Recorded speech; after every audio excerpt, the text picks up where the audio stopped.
Welcome to the Sparky Coach podcast. This platform was built by Sparkies for Sparkies. We simply exist to make business owners more profitable, or businesses more profitable and more predictable. So we want to work with people that work hard because we love working hard too, that work smart because you got to be on top of the business, people that are kind because no one likes a dickhead. Am I right? People who want results because that's what we're here for, right? And people who want to be part of a like-minded community. So if you're interested in hearing more about the platform, please reach out and enjoy the podcast. Sparky Coach Pod, Crow here, solo, hand sellout. Getting comfortable in my Power Play electric shirt. Shout out to Jack. This one is look, here's the thing. Send merch or die trying. And if you're going to send merch to us or to me, you need to put lollies in there too, or some kind of, like, chocolate's probably going to melt, but some form of Allen's party mix would be highly appreciated.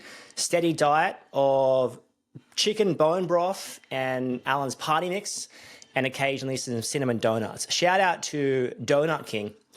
What a blessing Donut King is to the donut community. Like, have you ever thought about how good when they make those cinnamon donuts from scratch and they basically baptize them in oil, right? And then sprinkle the holy dust on them, aka some sort of cinnamon sugar combo. Oh my goodness, amazing. Although over the years they have got significantly smaller, I would suggest, and significantly more expensive. But a part of me, and I don't know where you sit on this as a holistic structure, but a part of me would just want to spoon the batter, like just get into the batter with my hands and just get into it. I don't know how you feel about batter or cookie dough or anything raw. I'm a very raw person. I will destroy cookie dough if I see that. Destroy as in eat and then push forward. Talking today, not about cookie dough, not about donuts, but I was making fried rice this morning, bit of a ritual for the boys' school. Get up Wednesday morning, do some Pilates, come back, make some fried rice. And that should suffice Wednesday and Thursday lunches for the boys, a bit of lunch for Elodie and I on the Wednesday. So a bit of strategic there, a bit of a strategic fried rice. Anyway, so it's making fried rice. And if you've made fried rice before, you'll understand the ingredients, right?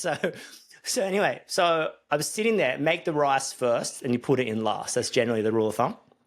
Make the rice sits. You're way better off making the rice the night before, in case you're wondering, and then putting it in the fridge and then using that. But it's all good. There's no judgment here.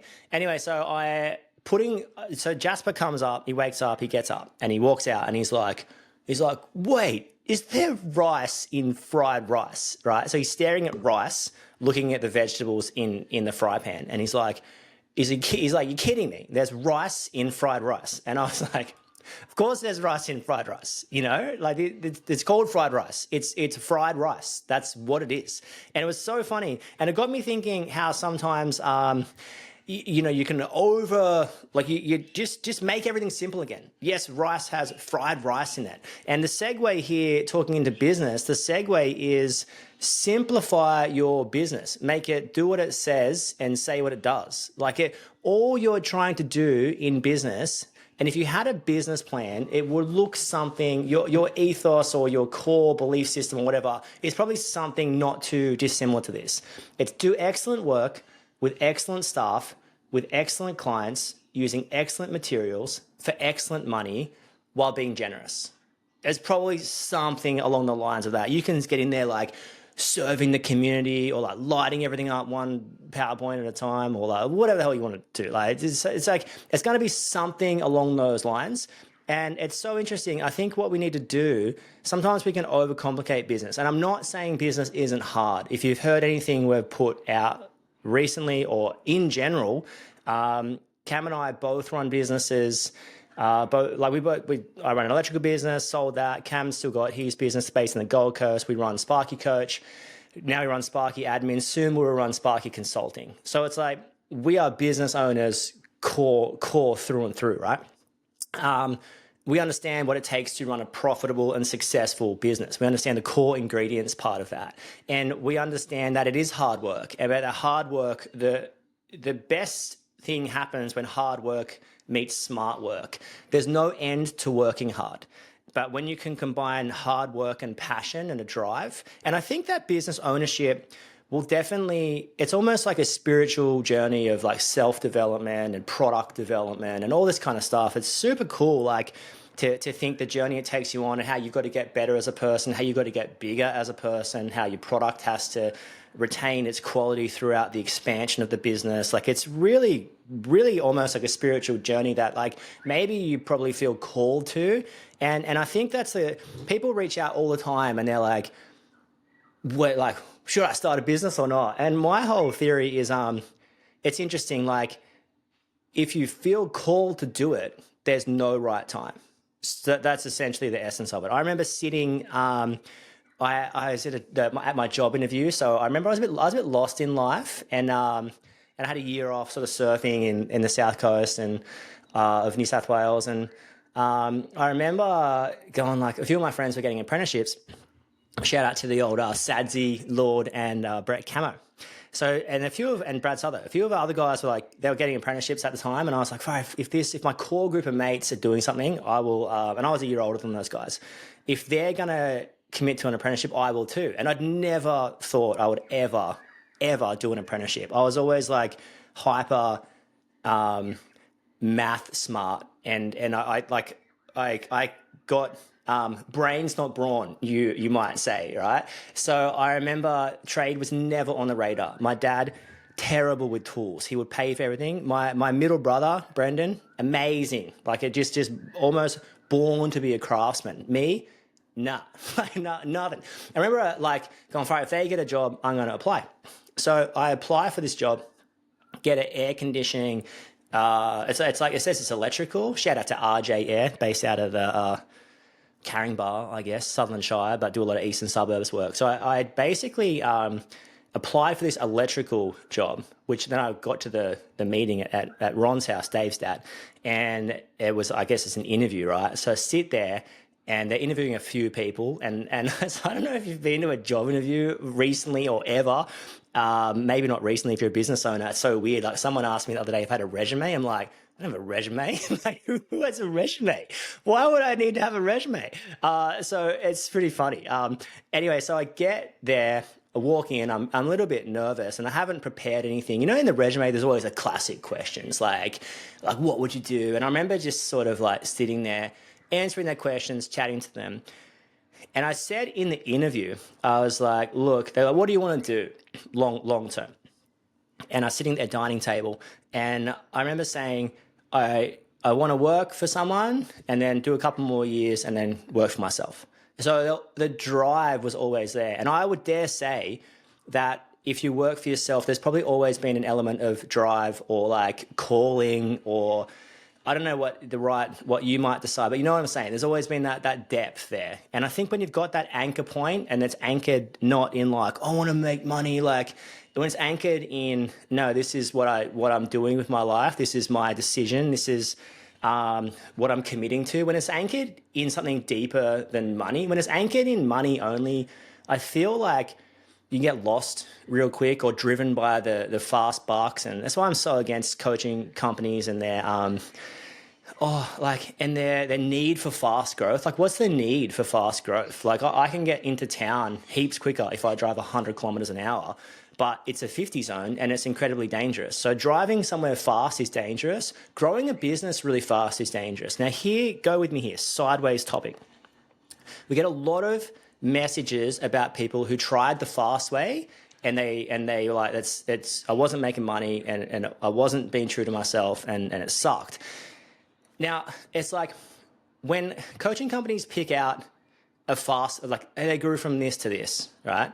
Usually that's a 1 out of 10 result, or even more, like a 1 out of 20 result. So for every one person that's grown fast and succeeded, and define success, by the way, which is incredibly subjective.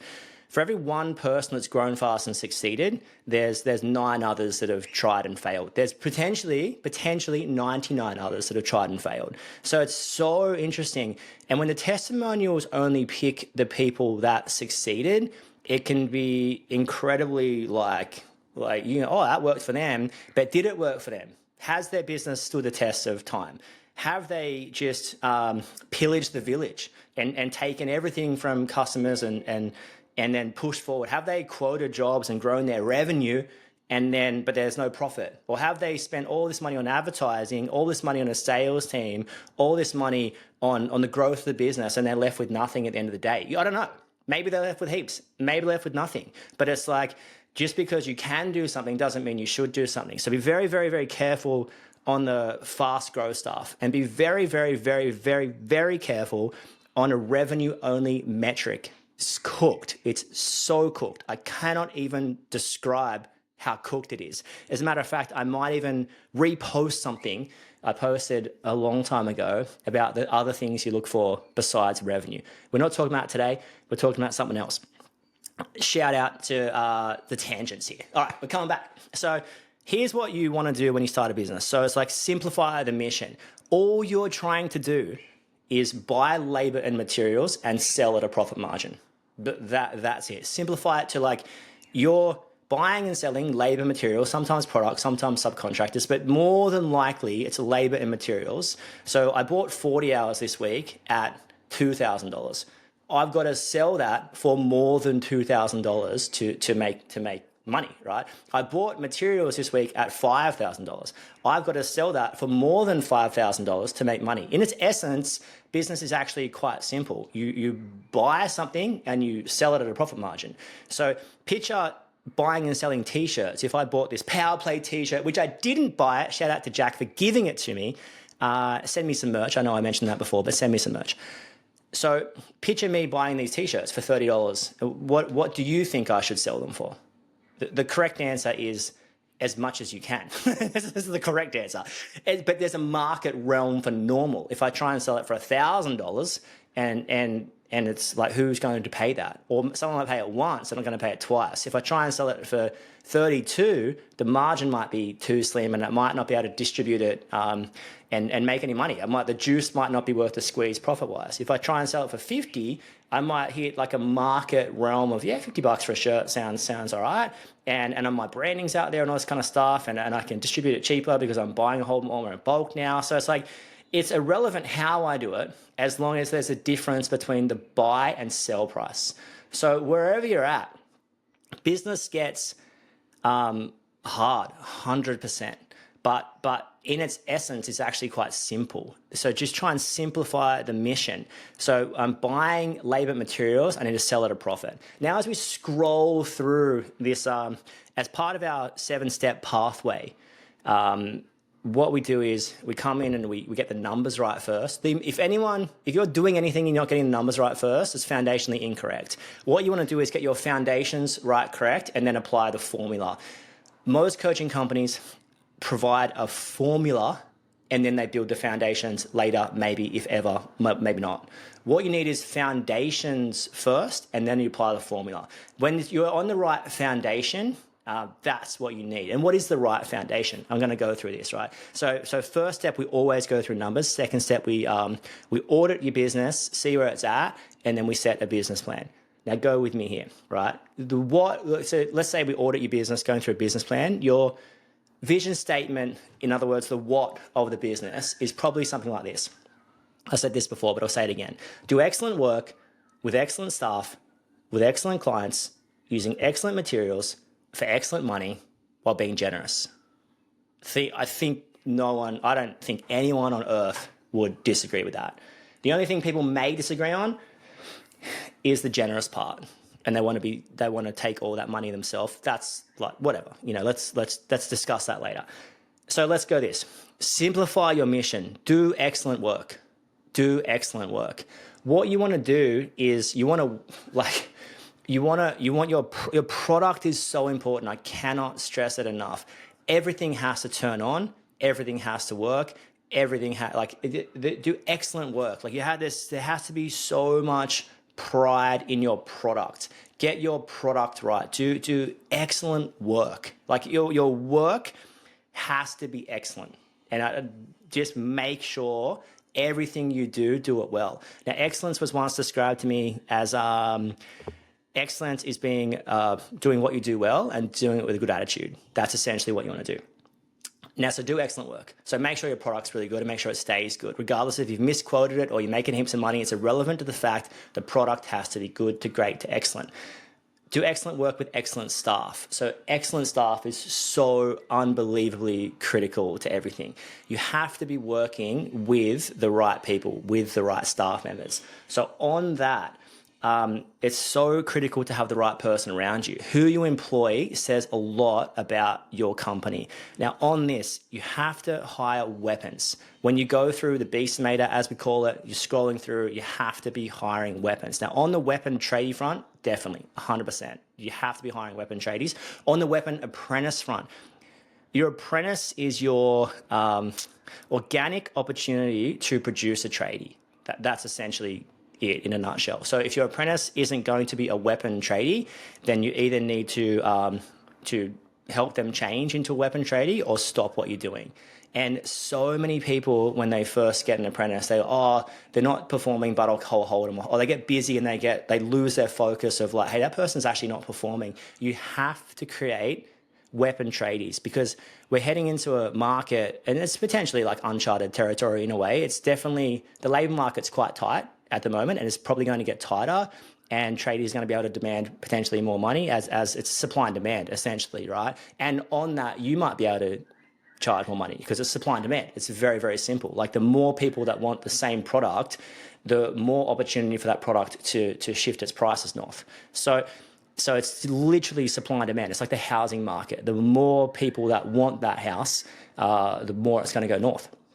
So, but you have to get some excellent people around you. They're going to make your life so much easier. If you're going through your phone and you're scrolling back to 4 hours ago and you're going through hundreds and hundreds of calls and it's literally just Bobby going like, oh, what do I do in this situation? Like get staff members that are good at their job, that can make decisions, that are good with people, and then raise them up through your own system. Weapon tradies, weapon apprentices, use weapon subcontractors where possible. If you've got a subcontractor that's coming in-house, make sure they're a weapon. If you've got a subcontractor like a home automation or another company you're partnering with, make sure they're weapons. They make you look good or bad. You want them to make you look good. Now, weapon admin, cannot stress this enough. The money's made or lost in the office. So if your admin is struggling or poor, the amount of people we see that struggle with their administration, that outsource their admin, and it literally might as well be like outsourced to a rock. A rock would at least not talk back. So it's such a critical part of business to get your admin right. Shout out to Sparky Admin. We've launched that business out of sheer necessity, I would say. Especially when people can't get on top of the non-negotiables of business, you've really got to, that's really important. A foundational, like without sending invoices, you can't get paid. Without job notes, you can't send invoices. Without wholesaler linkings to everything and all the document management, you can't prepare an invoice. And it's just so much, when without chasing late payments, you might not get paid. There's so many stuff going on there to make the business simple. When you think about it, simple is actually hard. It's a lot harder to say something in less words and more words. If you give me 4 paragraphs, I might be able to communicate my message. It's a lot harder to communicate a message in 1 sentence. So do excellent work with excellent staff. Make sure your work is your product. Make your product excellent. Make sure you're working with excellent staff. Now, here's the third one, with excellent clients. You have to be working with the right clients. Like there's no question. The wrong clients chew up a lot of time, energy, headspace, and they create a lot of drama. The right clients, just there's so much trust there. The job might be communicated in a phone call, text message, 1 sentence email. Hey, we trust you, do this. They might not say trust you, but you get the gist here. It's work with the right clients. And what I see too many people do when they're back to the fast growth situation, shout out to Fast and the Furious, Paul Walker and Vin Diesel. But when they try and grow fast, you end up calling a whole bunch of people and doing a whole bunch of quotes and creating a whole lot of work for yourself that you didn't need to do all that. So you end up almost creating a job in hustling, chasing, finding, quoting, when it was like, if you just stayed on the organic pathway, arguably you might do better. So hustling, does it work? Yeah, it's just a very, very low percentage play, and it can potentially land you in some rooms you shouldn't be in. It can potentially land you doing some quotes you should be nowhere near. It can potentially land you some clients that you get a 50 grand job and my revenue's up, cool, but what's the profit on that? There's no point having a high revenue. And what we've been preaching is you want to get a market wage from your company and a business net profit of minimum 20%. And somewhere I've kind of tweaking and changing that a little bit, because it's like we started on 20 and we're seeing some people hit like 30 to 35. And that's an exceptional result. I would say like 35 is a fantastic result. But that market realm of market wage and a 20 to 35% net profit, that's a fantastic result. So we want to like help you guys do that. And by doing that and knowing our numbers, we can change the industry for the better. But excellent clients, it's so important you're in the right rooms with the right people. Now, these right rooms and right people, you might have to join a BNI but it's so important to stay active and involved in the community, whether your community's surf lifesaving club, football club, the amount of people that play like park footy when all their clients and all their contacts come from that community group is so cool. Church is the other thing as well. Just lots of just basically where a whole bunch of community members are in the same spot at the same time, and you're actively involved in that. Don't underestimate that, and don't underestimate if you keep doing the right thing for 5 to 10 years, you'll eventually land in the right rooms with the right clients. That's just, if your product's good and you're good with people and you've got excellent staff, you'll eventually land the excellent clients, right? On this as well, excellent materials. You have to be using the best materials. You have to be using the best. If it needs to be stainless screws, use stainless screws. If it needs to be stainless saddles, use stainless saddles. If it needs to be a metal switchboard with a chassis, use that. Like, you have to be doing the right thing consistently. Cheap is cheap, and good materials stand the test of time, right? So you just have to be always using excellent materials. So do excellent work with excellent staff, with excellent clients, using excellent materials. And here's the last one in here, which is probably the first one, for excellent money. Don't ever apologize for making excellent money. It's no one runs a business as a charity. Like, it's not the vibe, right? Like, you didn't start it to volunteer. There's plenty more noble causes to volunteer than an electrical business or a solar business or an aircon business. So don't apologize to it, but like, you have to know. I'm super conscious of this, but like I said this at our live event, all of the results I post up on Instagram are good results. And there's other people in our program that might not necessarily have a quote unquote Dr. Evil laser good result. They might be breaking even or in the red zone. The red zone's 0 to 10% net profit. The orange zone's sort of 10 to 20, and the green zone's 20 plus, right? What's a good net profit? More. that's in a nutshell. That's it. More. Like, it's as much as you can with being fair and reasonable and kind, and that's sort of the goal, right? So it's like some of our members are in the red, and I would argue that that's still a good result is knowing your numbers. And that's the thing. Like, if you keep plowing through year to year and you don't know what you're making, how you're making, where you're making, that's not good enough. You need to be making excellent money, and that for me is a market wage with a business net of between 20 and 35. That's a great result, and you should be doing that. You should be hitting that. If you're not, either here's the two things. Here's your two options basically: change or stop. Either change what you're doing or stop and go work for someone else. There's no noble cause to be losing money in business, and you're affecting the whole market because you're quoting too low. And that flow-on effect is affecting our industry. One of the most dangerous negative effects to our industry is underquoting, underpricing. And if you don't believe me, go quote a duplex. Like, go quote something. People not knowing the numbers, quote low. Either quote way too low or way too high. Way too high, lose the client, pretty bad. Way too low, lose money, very bad. So both suck, but knowing your numbers and knowing where your break even sits and all this kind of stuff will better our industry 100%.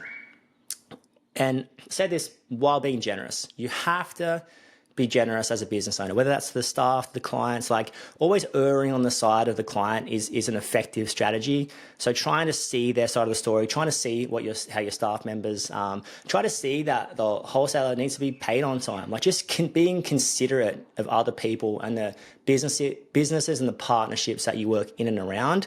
Just be considerate and be generous and be kind and be thoughtful. If you walk past something that's good, say it.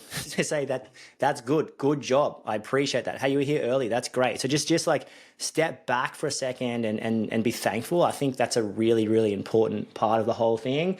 And I think what I was wanting to communicate in this whole podcast is like, business gets hard. Don't make it difficult. Like, don't make the concept difficult. The concept's actually very, very simple. You want to buy labor material, sell at a profit. You want to make money in business.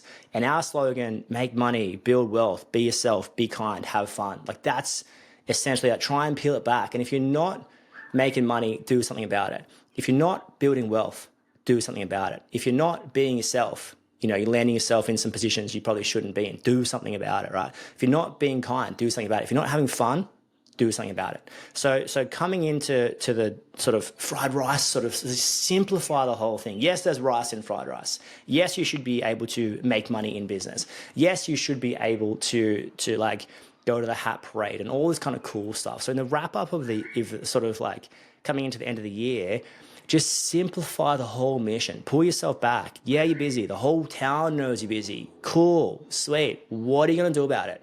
And I think the best thing about pulling yourself back is you can see how simple it kind of is. Like, if you look at the result of making money, what does a good year consist of? A good year is what? 4 quarters. So 4 good quarters in a row. What's 4 good quarters in a row? It's good quarters, like 3 months in a row, 12 weeks, right? What's a good month? 4 weeks. What does it mean to have a good month? It means to have 4 good weeks in a row. What does it mean to have a good week? It means to have all the jobs that week are green. They're profitable, and you don't need to reinvent the wheel. You just need to have 52 good weeks in a row. You just need to have, of that week you're doing, you need your 20 to 30 jobs, your 50 jobs, your 100 jobs, your 10 jobs. They need to be profitable. And you need to be pushing forward in kindness. The product needs to be good, because those 20 jobs you do this week, they're going to tell their friends this time next year, now you're going to have 40 jobs. Then they're going to tell their friends you're going to have 80 jobs. Don't underestimate the incremental effect of compound interest, whether that's revenue or profit or business growth, the incremental effect that an increase in 5 to 10 to 15 to 20% every single year. If I told you had to make all your money within the next 12 months, it's very stressful. If I told you you were building an asset that's going to stand the test of time, that's going to be passed down generation to generation, that's going to build wealth for your family for the next 100 years, it's a very different game we're playing. So in a world that's playing sort of short game, fast bucks, ripping and tearing, maybe you need to slow down. Maybe you need to calm down. Maybe you need to look at your numbers. Maybe you need to articulate that what is having a good year? It's just having a good week 52 times. And how do I consistently make decisions that are going to let me do excellent work with excellent staff, with excellent clients, with excellent materials, for excellent money, while being generous?